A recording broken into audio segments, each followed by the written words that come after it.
Most were pro-choice demonstrations, but in some cities there were angry confrontations.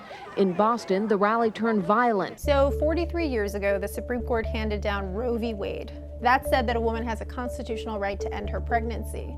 But what happened after that is a lot more confusing. Political pros in both parties say the abortion issue has altered the political battlefield. Basically, 25 years ago, the Supreme Court said in Planned Parenthood versus Casey that a woman still has a right to an abortion, but the state can restrict it in all kinds of ways as long as it doesn't provide an undue burden on a woman.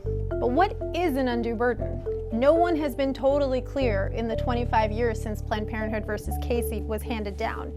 5 justices of the Supreme Court in Whole Woman's Health versus Hellerstedt ruled that an undue burden has to be weighed against the evidence for the law.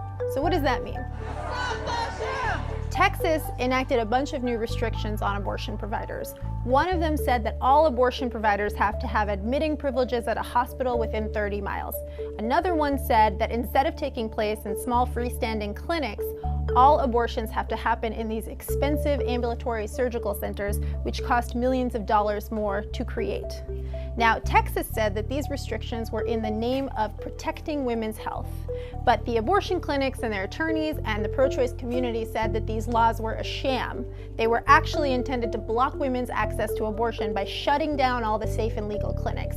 And they said that abortion was already incredibly safe, citing studies that showed that it was 14 times safer than carrying a pregnancy to term. In Whole Woman's Health versus Hellerstedt, the Supreme Court basically said Texas's rationale for the law was totally bogus. They said there was no evidence showing that it helped women at all, and they also laid out a robust case that if a state is going to restrict abortion, it has to have a very good reason, and the court has to take a very hard look to make sure that the law is doing what the state says it's going to do. They can't just say, this protects women's health, and have the inquiry end there.